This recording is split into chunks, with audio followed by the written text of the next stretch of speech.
Eagles are going to go into Kansas City and get that revenge that they deserve.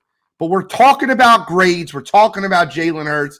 So listen, as soon as grades come, Godfrey comes flying down from a plane, ready to go. So I got to introduce Mr. Taking It Deep, THEEGODFREY,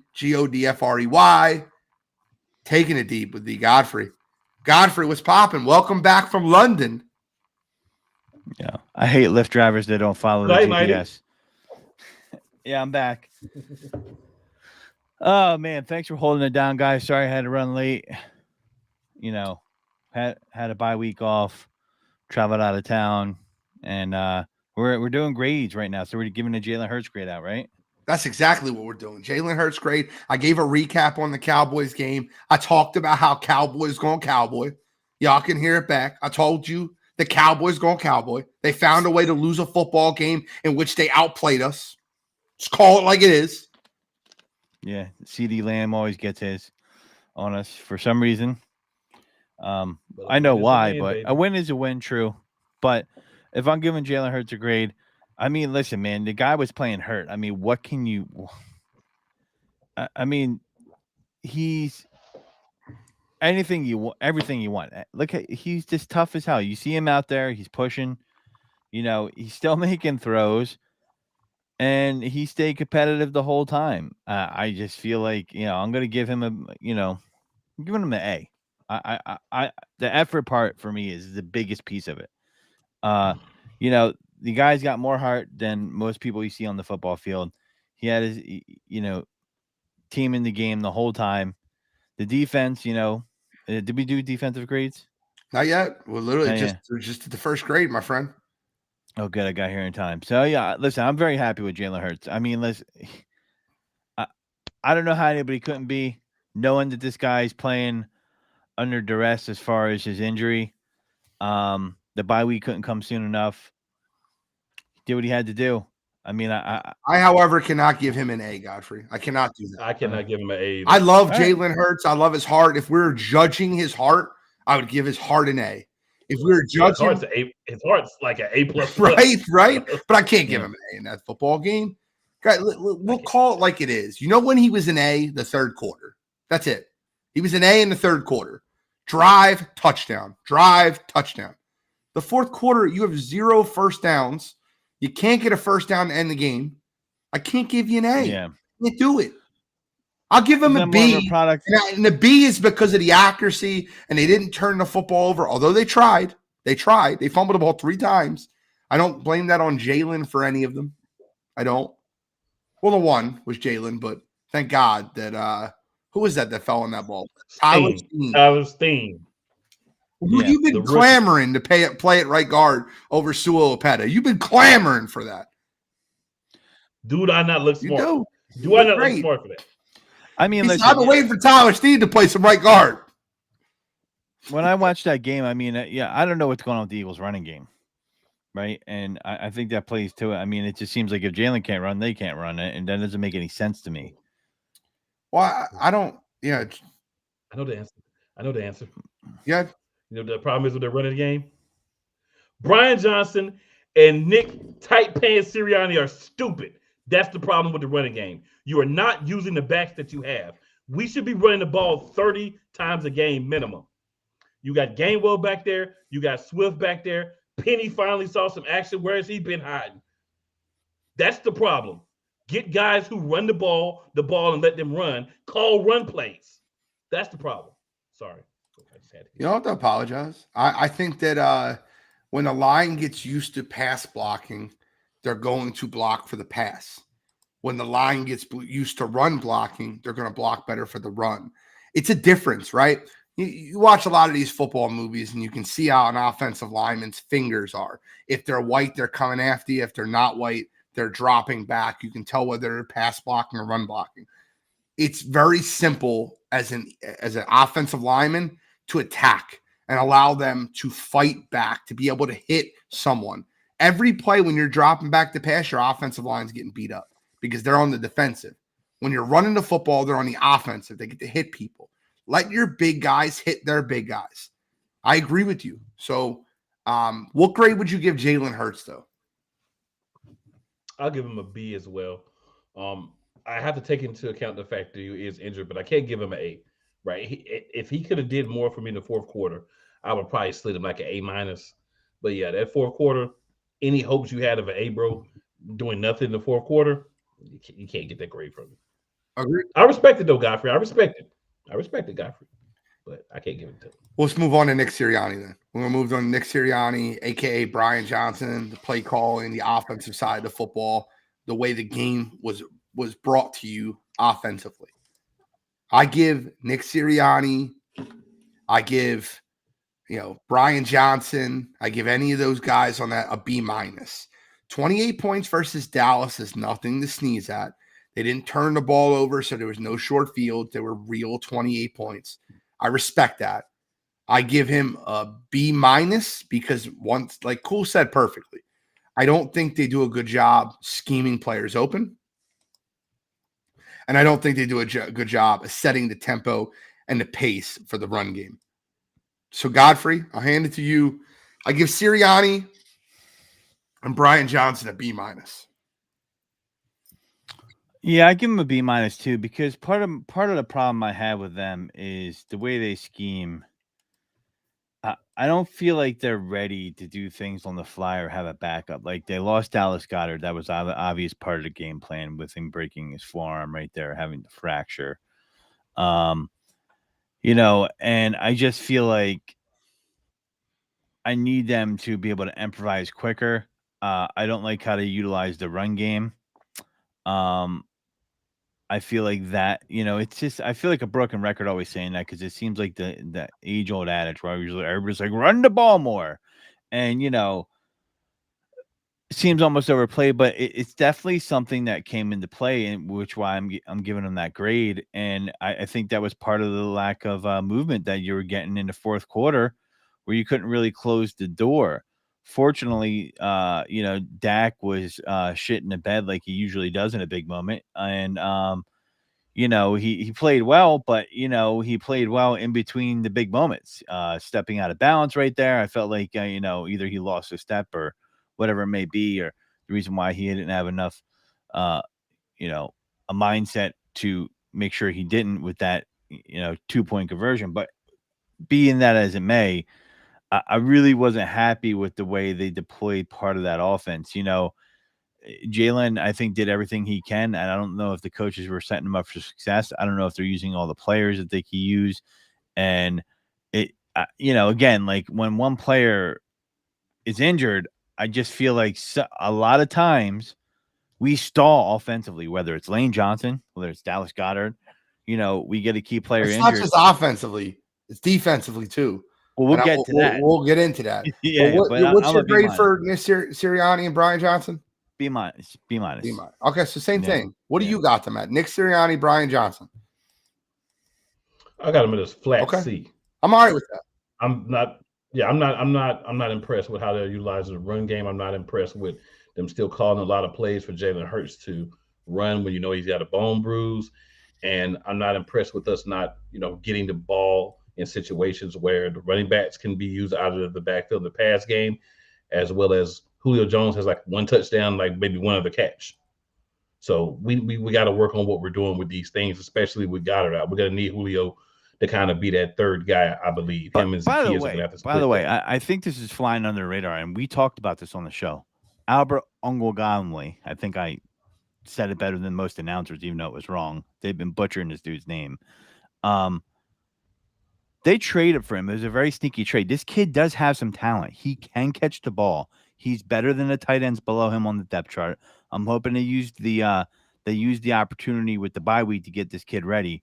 People talk about saying, "Oh, well, Julio Jones could play tight end." Yeah, I guess you could put him in there, but don't dismiss this kid that they traded for him for a reason. I'm telling you.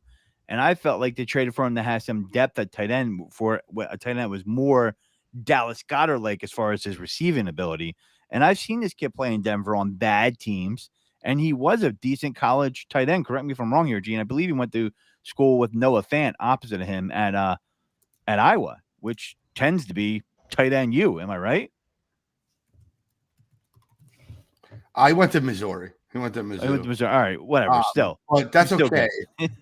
Ogunbowale is, in my opinion, being undervalued and underutilized at this moment. I don't know why. I'm not at the practices every day, but it seems to me that Grant Calcaterra gets the action when Dallas Goedert isn't playing, and that's kind of what I've seen.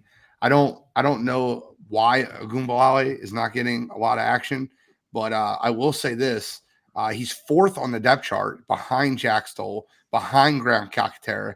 So he with Dallas Goedert being out, I guess he'll get more usage. But we're talking about tight end 4 right now. I think I got to give Cool his credit. I think Julio Jones is somebody that you'd want to get more involved. I don't need to be running 2 tight end sets. I can get by with Jack Stoll or Grant Calcaterra as my solo tight end, or if they want to run passing plays to Ogunbowale. But they're not going to be doing 12 personnel then. They're going to have to switch that up, right? I mean, they should be running 3 wide receiver sets. You can run a 3 wide receiver set with 1 tight end, and you're not running 11 personnel. You're running just trips, and however you want to run it. I would rather see Julio Jones and Zacchaeus on the field running 4 wide receiver sets instead of them running 2 tight end sets. I don't ever want to see that. So let's get into the defensive grade on Sean Desai. I have to call out Eagles fans. I have to call you out. Sorry. Got to call you out. First of all, let me just be openly clear here. Really sucks Nakobe Dean is hurt again. A Liz Frank sprain in his foot. I think it's a recurring injury from his foot, from his original injury he got in the New England game. Everybody saying that this man is injury prone doesn't realize that the only games he's missed in his entire football career have been this year. He's never missed a football game. College, high school, first year as a pro, as special teamer. And they're calling him a bust, and they're calling it like replace him. You're not watching the football game when he's on the field then. A little early to call him a bust, too. What? A little early to call him a bust. I mean, that's... Well, it's injuries. It's not... It's asinine is what it is. It's you're just not watching the football game. And that's the part that drives me nuts, because when Nakobe Dean is on the field, Nakobe Dean versus Miami might have been the best defender on the field. He might have been the best defender on the field versus the Dolphins. But we're pretending that his loss doesn't mean anything. I've read a ton of comments. Morrow and Cunningham are playing better anyway. No, the hell they're not. When Nakobe Dean went out of that game, that middle got shredded. Jake Ferguson went over that middle like it was nothing. The first half, it looked like the Eagles were attacking, and Dak was scrambling to get out of drives, scrambling to be able to pass the ball downfield. The second half, it looked like a hot knife through butter. And that one half you had Nakobe Dean, the other half you didn't. I feel like Ferguson gave it to all the linebackers, though. I'll be honest. I mean, there's times when Ferguson was getting it on Dean, too, when he was in the game. I mean, he had 5 catches in the second half and 2 in the first. You tell me. I mean, he might have got it on him once or twice, but every tight end or receiver is going to have their moment. When you have 2 catches in one half and 5 in the other, you tell me.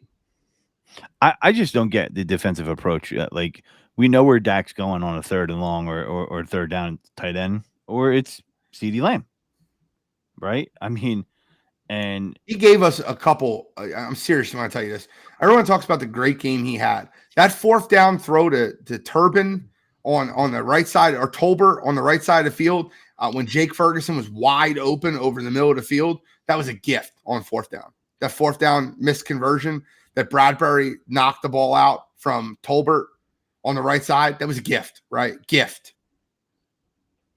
Ferguson was wide open across the middle of the field. The Eagles defense has holes in it. Kevin Byard does not look like Kevin Byard yet. No. It's going to take time. Of course, I get it. Yeah. So what are we giving Sean Desai? What are we giving the defense? Come off the top, cool. I can see you climbing up the top rope right now like Macho Man. Come on. Yes, sir. I'm going to give the defense a C+.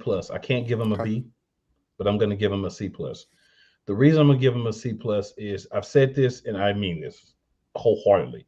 I see Desai making adjustments. So the problem in this game, I've had a lot of people say, oh, well, the second half, blah, blah, blah. You just said it. Nakobe Dean's there. Nakobe Dean gets re-aggravates an injury, or for what I was told, either he re-aggravated or it's the other foot. But either way, I think it's connected because even if it's the other foot, I think it's compensating for the original injury. So either way, I feel like it's related to the original injury. But when you lose a guy that's basically, we talked about this our first episode ever, my first episode ever, not y'all's. Green dot. You lose the guy with the green dot, things get out of whack. People start getting open that wouldn't be open if he was there to say, hey, go here, go there. Then you got Byard, who's pretty new to the system as well. You had issues with Jordan Davis not playing the whole game. You had issues with Jalen Carter not playing the whole game. So there were a couple of pieces that made this tough. But at the same time, decide you still have to have the next man up mentality. You've got to start. I think the biggest thing for me with the defense is you've got to start using your depth. You've got to start putting these other guys in the corner. Bradbury's getting burnt. Slade's getting burnt. So what's the difference between that and putting the rookie guys in something? I'm not saying put them in every play, but rotate. Try to keep your veterans fresh. Use the players that you have in a better manner. Outside of the PI on Bradbury, I actually think Bradbury had a good game. I think a lot of people aren't. I don't think a lot of people are watching what, like, CeeDee Lamb was not burning Bradbury. CeeDee Lamb was burning the slot. He was constantly lined up in the slot, and Jake Ferguson isn't on Bradbury. So, like, I get what you're saying. Like, he might have allowed a reception or two, but even the receptions that he allowed, he was in great coverage. I think Bradbury had one of his best games of the season, and people are giving him slack. I don't get it. I'm just saying I really love the way he looked in this football game. Now, granted, he's been getting burnt all season long, so I agree with you. I just like the way he looked versus Dallas, and I think that people are ready to jump on that Bradbury's cooked bandwagon because he's looked bad versus Tyreek Hill, because he's looked bad previous weeks, but I think he actually looked good versus Dallas. So I don't think he's cooked. I think his technique got a little off when they put him at slot. I don't think you should have ever put him at slot. I also think we have, you talk about how there's receptions that weren't thrown to the right person. You look at some of those plays, and Bradbury was beat. So I'm taking those into account too. When I say that Bradbury could have been better, and maybe a rotation would be better for him and Slade. So I'm not just necessarily saying like, oh, they caught the ball all over him or they didn't. I'm saying I always go back and watch the game on Monday, right? That's kind of what I do. So when I watch it on Monday, I'm looking to see what's happening besides the actual plays. When I watch it on Sunday or whenever we play, I'm sweating, I'm all into it. I can't focus on the other stuff. So I have to go back and rewatch it so I can talk about it on shows and not just say the same thing that some guy that just watched it one time while he was drinking would say. So that's when I saw like, okay, Bradbury, there were times where the ball didn't go there, but you were beat. So he's better. Completely agree he's better. But I've never been on the Bradbury's cooked bandwagon because you don't take a guy like Bradbury and he all of a sudden gets cooked. Eagles fans in the offseason were saying stuff like, oh, if we have to let one of the corners go, we let Slade go and re-sign Bradbury because he's younger. He's got more tread on the tire, and now he's cooked after a game and a half. Like, stop. Like, listen, I'm just going off what I've seen on. I'm just saying, people. I know he's been. I give Sean Desai a C+ also. I actually had the same grade. The reason I have him as a C+ is because in the NFL there are better defenses with less talent than Philadelphia. So, like, we're talking about a player missing and people getting hurt. People get hurt all across the league. The things that make defenses successful. Look at the New York Jets game where the Eagles lost that football game. No one remembers the Jets were missing cornerbacks 1 and 2 in that football game. Yet we still couldn't throw on them because the next man up mentality was there, right? So with Sean Desai, it seems like he can make a really good meal when he's got all the ingredients there. But when an ingredient, like, listen, we got to be able to improvise when we're out of salt, right? Let's add some garlic salt in there. Let's get a little, like, why is Nolan Smith, a first-round draft pick, getting less than 15 snaps per game?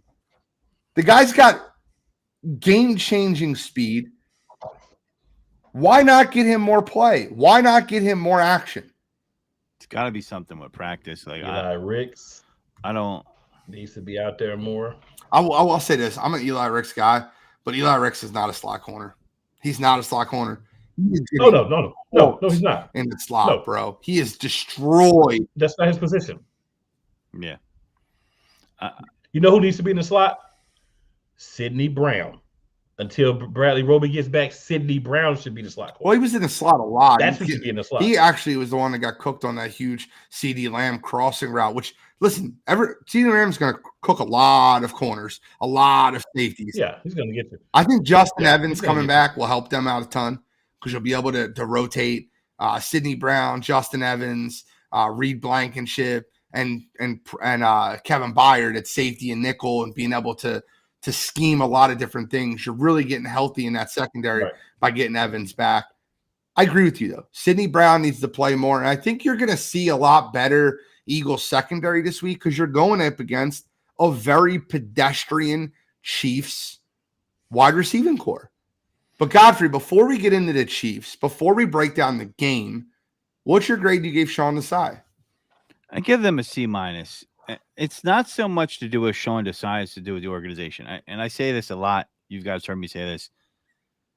I could have bet my life that CD was going to get that yardage, and they were going to do that because the Eagles have this funnel defense, and they just let people eat over the middle over and over and over again.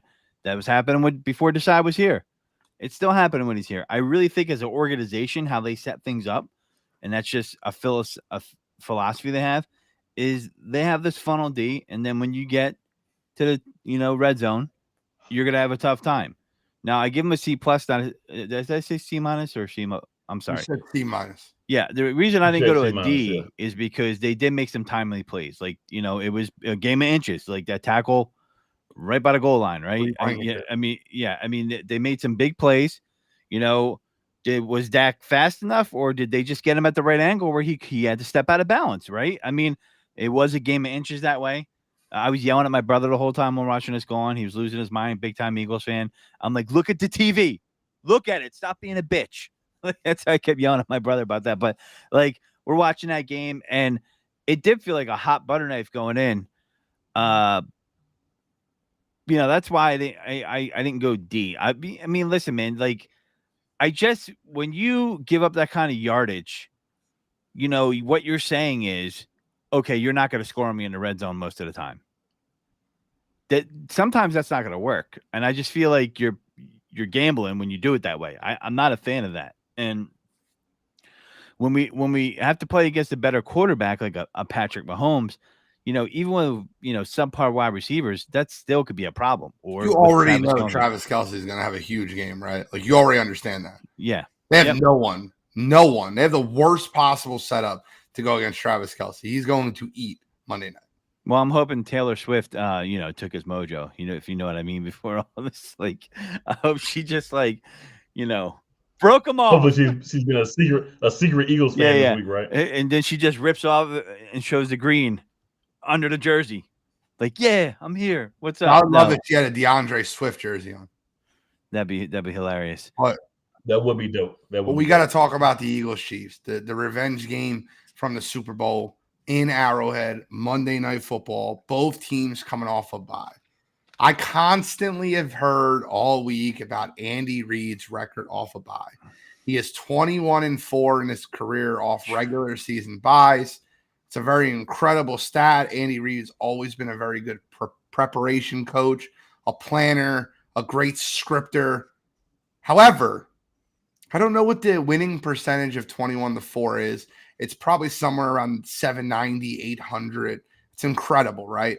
But I'll tell you what's better than 790 or 800 is 1,000. Because Mr. Nick Sirianni is 2-0 off of byes. So I don't know. One coach has lost 4 games off a bye. Another coach has lost 0. I'm being kind of facetious and joking around a little bit here, but let's call it like it is. I don't feel scared of this Chiefs team. I don't. I think their offense has serious issues. I think they have issues at the wide receiver position. You tell me, Rashee Rice, who scares you? Mecole Hardman, does he worry you? No, they don't worry me that way. But I will say Rashee Rice, I think, is a very good rookie that runs good routes. He's, for Eddie so far in his young career, I think he's going to be the best Chiefs receiver by the end of the season. Outside of Travis Kelce, obviously, playing tight end and is the number one option in that offense. They don't really scare me. I mean, listen, I think they're beatable, and I have an idea to throw at you guys here, and you tell me if it's just crazy or not. And I could see Nick Sirianni doing something like this. We've been talking about them running the ball more, right? Are they trying to do the rope a dope with the Chiefs? Are they preserving the run, winning different ways, overthinking it as we say, and then ready to just drop the hammer on the Chiefs with the run game? Absolutely not. No, that'd be the dumbest thing ever.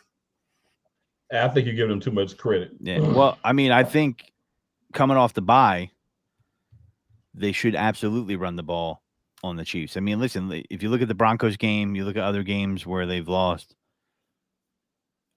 even in other seasons, like you can beat them by running. That's what you have to do versus Kansas City.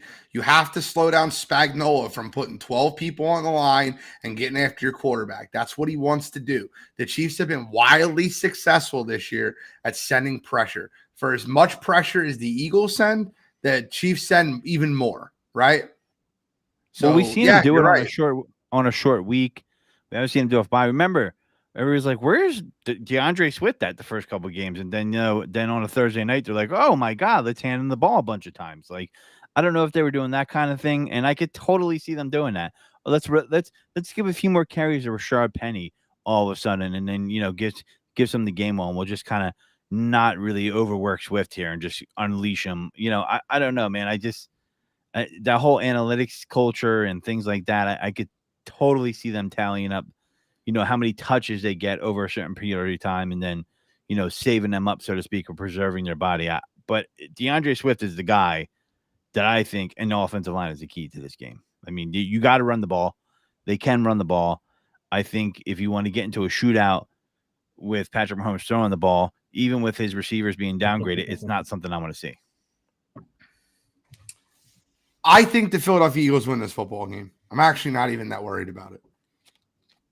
I have zero fear of this football game. You guys remember me talking last week about the Dallas Cowboys, and I was kind of nervous. I was like, it's a bad matchup. This isn't a bad matchup for Philadelphia. It's not. You have defensive linemen that can get after the quarterback, that can get pressure everywhere at Patrick Mahomes. You have speed around the edges that are going to make Patrick Mahomes use his legs a lot more than he wants to. And you have good matchups in the secondary outside of the tight end position. If I'm Sean Desai, I can write him a letter. I could do whatever you want to do. And I think when you say funnel, you kind of mean umbrella. And that's an umbrella shell defense that the Eagles run. I think you have to double team Travis Kelce the entire football game and make the other receivers beat you. I would run Nicholas Morrow and Kevin Byard as a double team on him every single play. I'd have an underneath linebacker and I'd have an over-the-top safety, and I would be trying to take Travis Kelce away. He's still going to get his.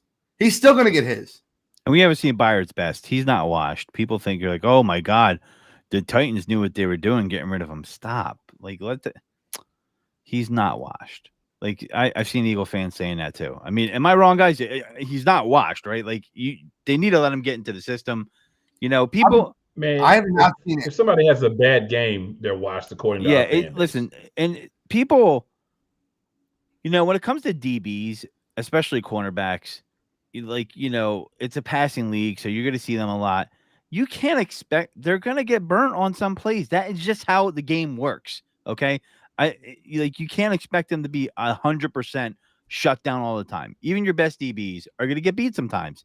And that's just the way it works, and game flow matters, and certain things are going to happen that way. But Kevin Byard, I think this is the game where he shows up, personally, in my opinion.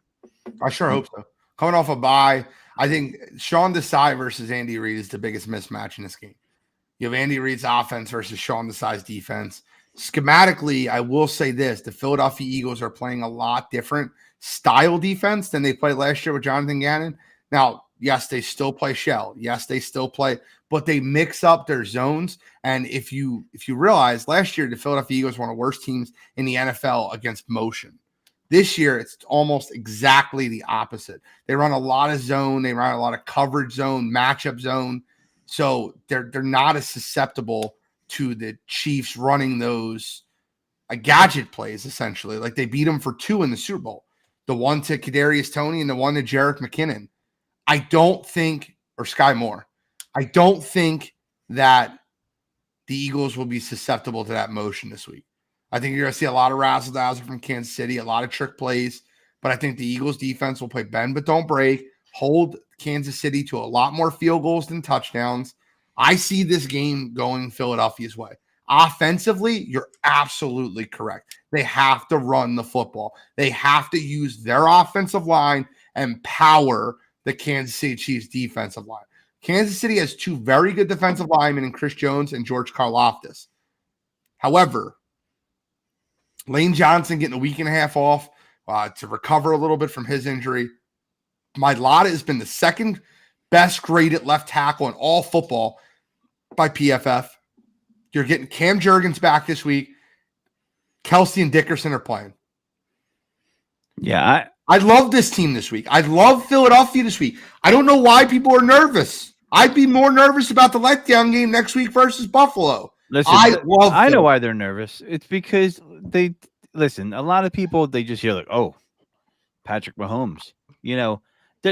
People that are fans, and we love them that they listen to the show. But some are just Eagle fans. That's okay, right? You don't got time to watch all the games like us.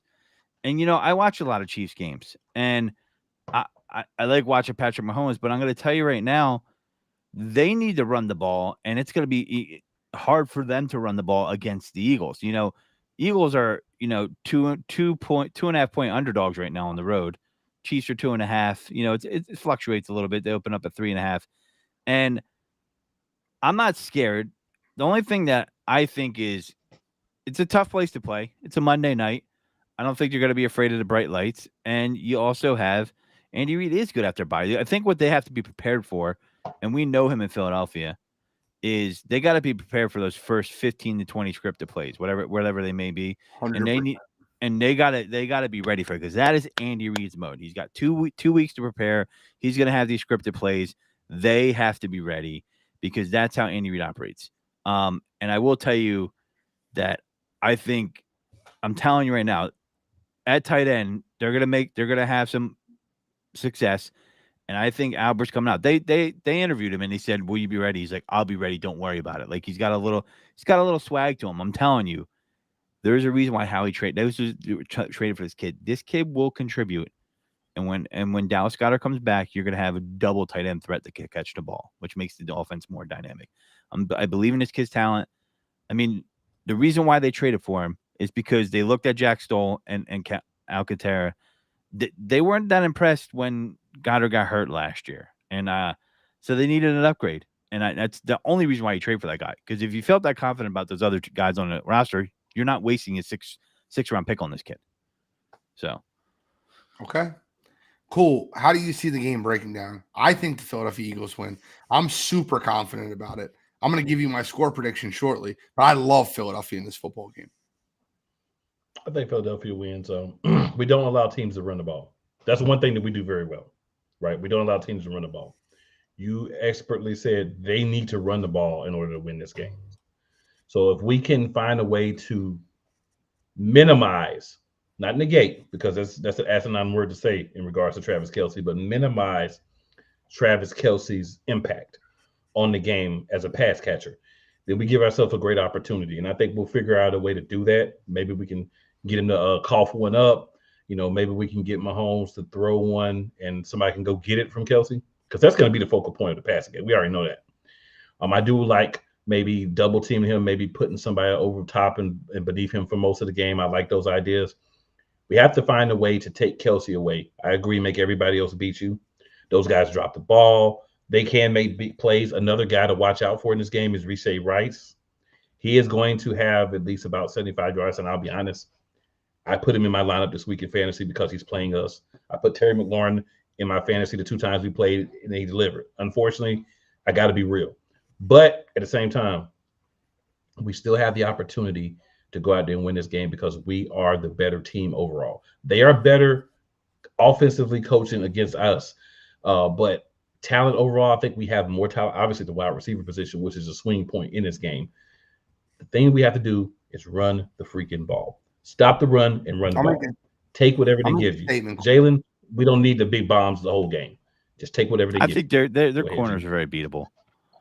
Well, I'll tell you what, right now, that Chiefs cornerback room has been very good. Trent McDuffie has lived every bit up to the Yeah, draft. McDuffie He's been very good. L'Jarius Sneed's been great too. And Jalen Watson, But AJ Watson has played own him. great.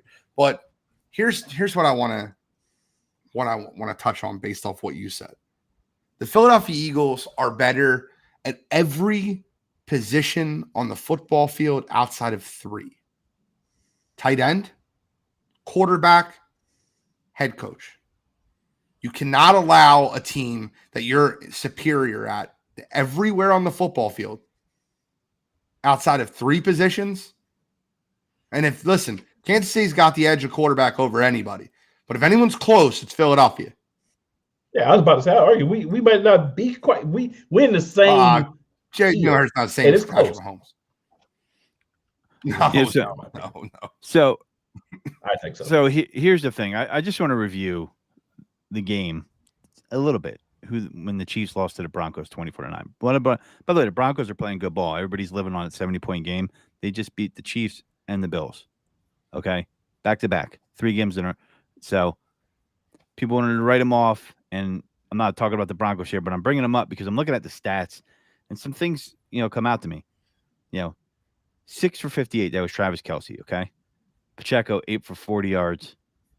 Two interceptions by Mahomes, no touchdown passes. All right, Broncos are playing a lot better defense. When you look at the offense of the Broncos, 27 carries for Javonte Williams, 85 yards. Right, 4 for McLaughlin, 8 runs for 30 yards by Russell Wilson. The receivers didn't really get off, but you know what they did do? The thing that stands out, they won the time of possession, 33 minutes to 26 minutes. They had more first downs, 19 to 18. They had better third down efficiency. So the point of me bringing this up is, and they won the turnover battle, 5 turnovers to 1. So if you're going to run the ball, not turn the ball over, they can be beat. I don't think I'm going on a limb here saying that the Eagles are exponentially more talented than the Denver Broncos. Okay, and they have the packages and the defense and the offense to replicate that same type of plan. And every week I talk about this on Sideline to Sideline. That was the Chiefs game where it's like, how the hell did they lose to them? They have one every year. It was the Broncos game, right? And the Eagles can absolutely execute the same type of game plan. There was 5 turnovers to 1. And if I told you that was going to happen when that game happened, you guys would have been like, you're nuts. Everybody said nobody predicted that. But, Gene, you were on the show that week on Sideline to Sideline. I was talking about it. I was like, is this game where the Chiefs have that weird call-up game that they have every year? And, the Eagles are a Super Bowl contender. So they're not a team that's going to sneak up on them, but they're a team that can outshine them with the talent that they have on the team. So if you control the clock and you run this ball, they're not going to be able to handle the Eagles. I believe, Gene. And when I look at the overall, it started out 50.5. Now it's at 45.5 for the total. Did you know that, Gene? Yes. Do you know why? Because the Chiefs defense has been incredible this year, and they're holding everybody under 25 points. True. Teams are scoring a little bit less this year too, but I also think that's going to be indicative of the Eagles running the ball and holding onto the ball longer, and you're not going to get as many scoring opportunities on offense. So they held the Dolphins to 14, the Broncos to 24, the Chargers to 7, the Broncos to 8, the Vikings to 20, the Jets to 20, the Bears to 10, the Jaguars to 9, the Lions to 21. I feel like the Jets should have a 25-yard a team to score 25 points against them all year. Their defense has been incredible. Let's not undersell that defense. In order to win the football game, and what the Broncos did right is they didn't run the ball with much success, but they ran the ball and controlled the clock. You nailed it, Godfrey. You said it perfectly. He didn't run for 4 yards a carry. Yeah. But they kept running the ball. They ran the ball almost double the amount of times that they threw it. Sustained drives. Patrick Mahomes playing from behind, turning the football over, making the wide receivers beat you, not the tight ends. Russell Wilson extending plays for him. Getting 30 yards is big. It doesn't sound like a big stat, but 8 for 30 for Russell Wilson against that team. That was probably backbreaker for them. I mean, listen, I agree with everything you say about the Chiefs. I just think that they're not people hear the Chiefs and they think of like the Chiefs of 2 years ago, 3 years ago. And they did win a Super Bowl without Tyreek Hill, but that is an element of the game they're missing because it doesn't give them the ability to make up ground like they were able to before. I got to read this comment. We have a cockroach in the comments. However, he seems like a very good cockroach. I don't mind him. Cowboy fan, if you don't know, we call you cockroaches, and I still respect you for your comments, Rob, but we're going to read them out.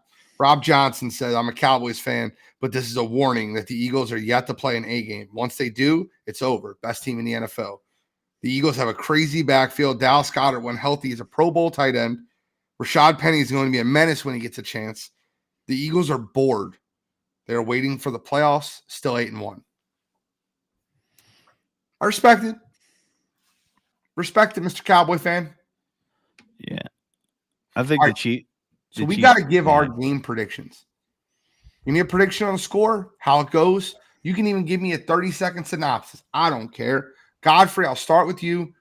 Who wins the game? What's the score? How does it go? I got Eagles winning 27-17. You just talked about the over-under. You're still picking the under. Yeah, I'm still picking the under. I just feel like Vegas has it right on the nuts with that, and I just feel like it's one of those things where people see these type of games and they hear Patrick Mahomes and the Eagles are like 50 points. That's 50 points, no doubt about it. And I just don't see it going that way. I think you're going to have some defensive stands from both sides, and I just think the Eagles are just going to be able to impose their will on that team much more. Chiefs aren't any slouch, but I'm going with a healthy Eagles offensive line. Cool. Score prediction. How's the game go? Eagles 34-20. I think both of us get some stops. Both of us have to kick some field goals because the Eagles are not going to put their football in the end zone every time. Let's be realistic. But I don't think the Chiefs are going to be able to do so as well.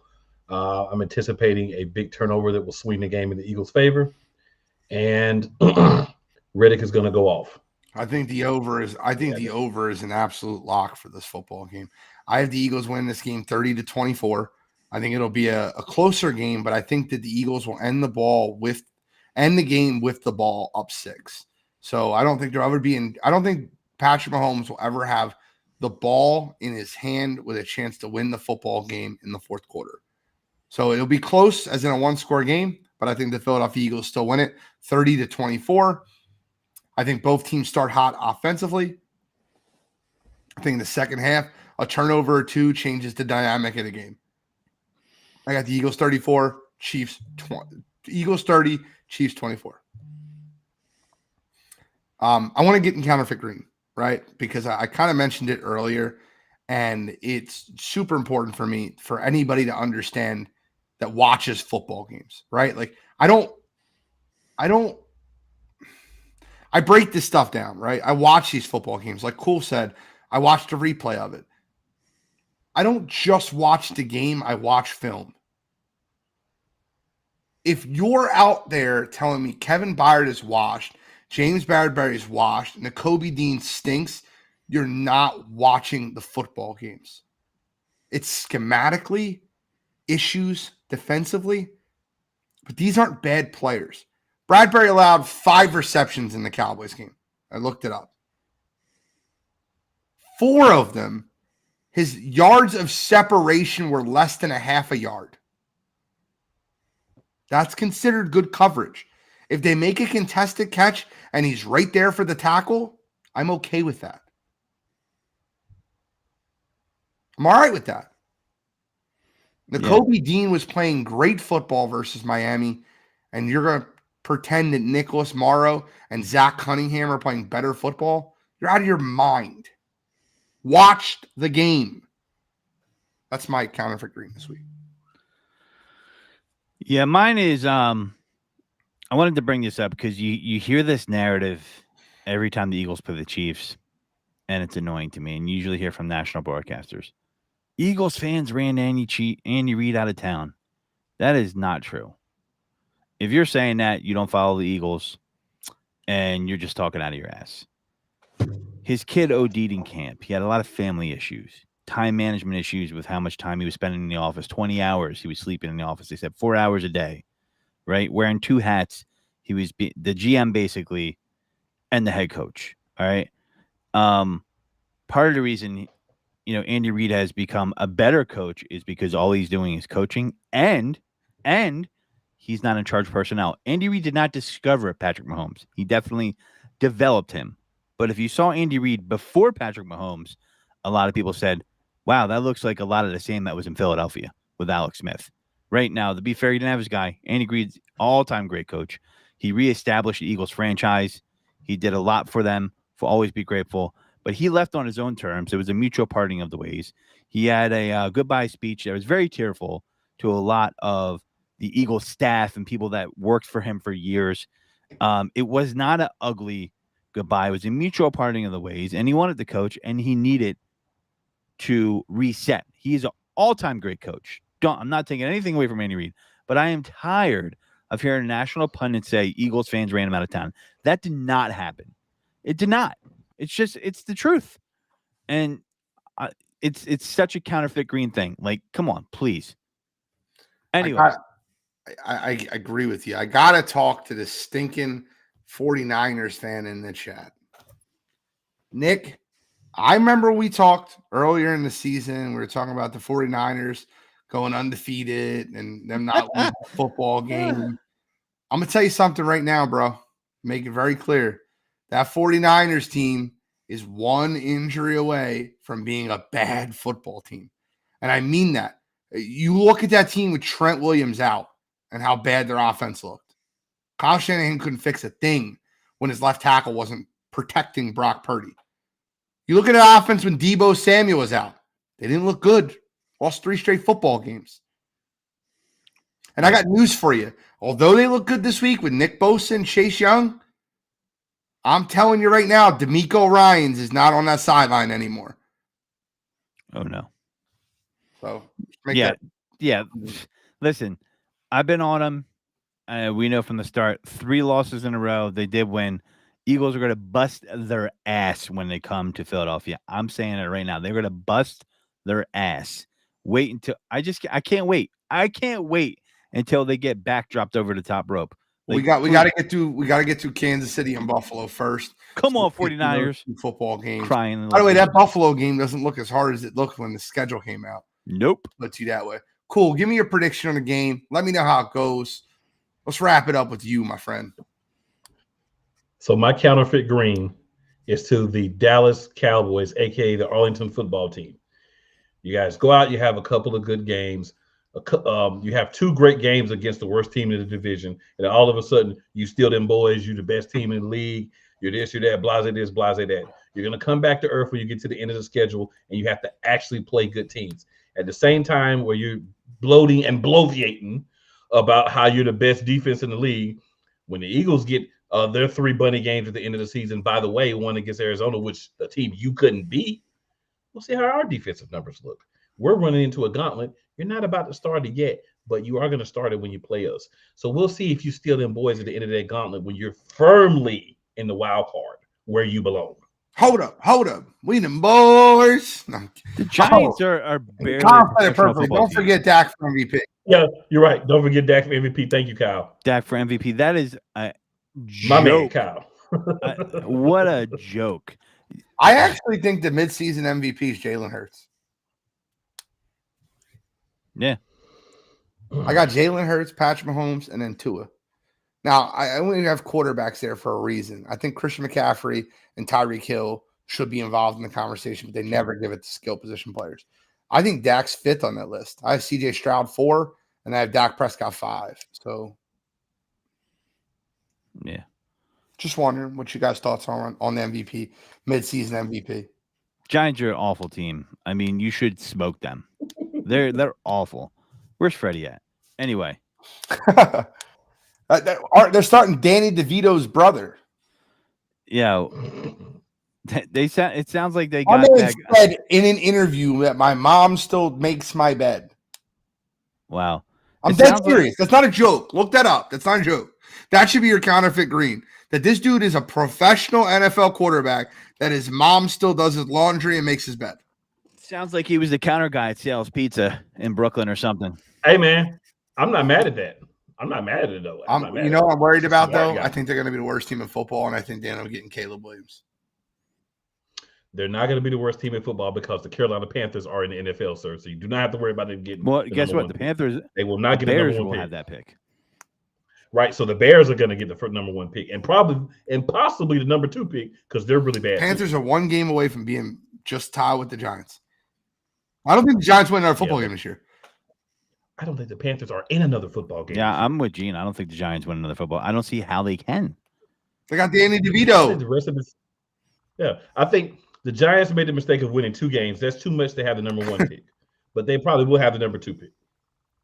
It'll probably be the Panthers, the Giants, and then the Bears because the Bears have messed around and lost and won 3 games. What are y'all doing, Chicago? What do you think? I think Chicago is going to win like 5 or 6 games because Justin Fields is going to come out and play his ass off. I could just see him just going on a tear right now because they got to find out what they have. If he goes on the tear, if I was them, I would get rid of him for that crap. Well, I mean, you need him to show well if they're gonna trade him per se. He has to show well. Well, they had the Panthers if I were pick, so the they don't Bears- need to worry about though. Like they don't. Well, what I would do if I was the Bears is I would let Justin Fields sit, right? I would try to get another top 5 pick. I would use the first pick on your main position of need, which is Marvin Harrison Jr. I don't care if it's never been a wide receiver drafted number 1 or not. That's what the Bears should do at number 1. And then they should take whatever is the best player that they feel available at whatever the other top 5 or so pick is, or trade it and trade it back a little bit and get some more picks. I'm keeping Fields. I would stay with Jason Fields. Yeah, I I'm would stay keeping with Jason Fields, but I'm Justin playing Fields. him. And the thing is I just think that's too much chicanery. You got a quarterback there. I get it. You want the full 5 years, but I'm sticking with Fields and Chicago would be wise to do that. The problem is you can't do coaching. You can't. They're kidding. I think you're going to keep Eberflus, which is, that's the real problem. So I'm gonna make something very clear. If you didn't watch the last 20 minutes of Wire to Wire last night, go back and watch the last 20 minutes of Wire to Wire. We give our top 5 people that we root against, right? And my number 1's Ben Simmons. Always gonna be Ben Simmons. I'm not changing that. But my number 2, and sorry if I piss anybody off, but I'm just being completely honest with you guys. My number 2 is underqualified white head coaches that are getting jobs in the NFL and failing. Matt Eberflus being at the top of that list. Brandon Staley. When all these overqualified African-American coaches are not getting jobs. Eric Bieniemy, Brian Flores. Anthony Lynn was doing a great job with Justin Herbert. And they fired him, and they stuck with Brandon Staley the rest of his career, and they're below 500 with him. So, Kellen Moore is going to be the coach there. We'll talk about that on sideline to sideline because the Spanos are cheap, and it'll be easier to pay Kellen Moore money when he's already in house as the offensive coordinator. All right, well, we got to wrap it up for tonight.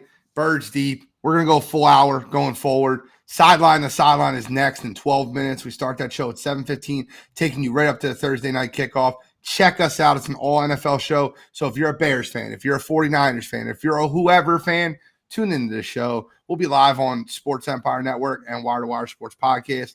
But for Birds Deep tonight, I'm the NFL genius, Gene Walzak. That is Taking It Deep with D. Godfrey and my man, Cool McCain from Eagles Elite Podcast. Any final thoughts, gentlemen? Nah. Fly, Eagles, fly. Love it. Best game of the year coming up. Let's go. Monday night. All right, y'all. Take care. Appreciate